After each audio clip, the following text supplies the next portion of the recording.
6 films that prove that a woman's power isn't always loud. Sometimes it's just really small, subtle moments of courage. Don't get me wrong, this is not my ideology for real life because I like a woman who's loud. But when it comes to films and storylines, I like a subtle portrayal. I feel like that goes a much longer way. First one on the list is What Will People Say? This is a Pakistani-Norwegian film directed by Iram Haq. The drama is based on the director's life portrayed through a Pakistani-Norwegian teenager caught between the Western culture she loves and her family's traditional expectations, which leads her to being forcefully taken to Pakistan. The film is a journey through some decisions made by the protagonist leading to the slow erase of her identity, but then a little leap of faith to get the grip of her life. The second film on the list is Monsoon Wedding, an Indian film directed by my very favorite Miss Ma'am Meera Nair. I love her.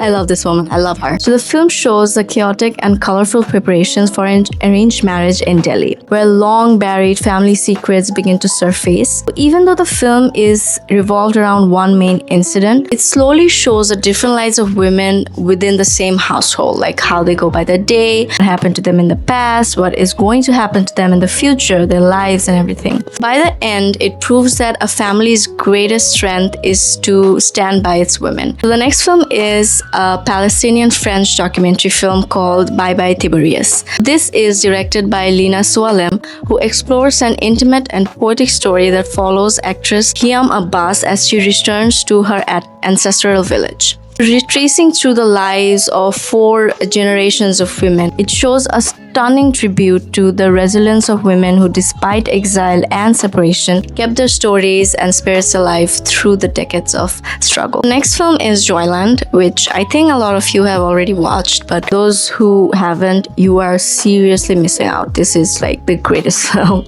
This is a Pakistani film directed by Saim Sadiq, which is set against a backdrop of a very traditional family in Lahore, and it's like a very visually stunning drama that uncovers the cracks in patriarchal expectations when a young man secretly joins an erotic dance theater. But the film takes like a very unexpected and very silent turn, I would say, when he forgets the existence of his wife. So it's like a very poetic exploration of suppressed desire and the quiet tragedy of women forced to live lives that are designed by literally everyone but themselves. The next film is called In Between. The third film that I talked about is like, it shows more of the tragic side of the Palestinian women went through. This film is like, shows us that Palestinian women were literally just like us, like everyone else in the world, and how their lives are ruined is like more worth talking about. This film is directed by Maisalun Hamoud,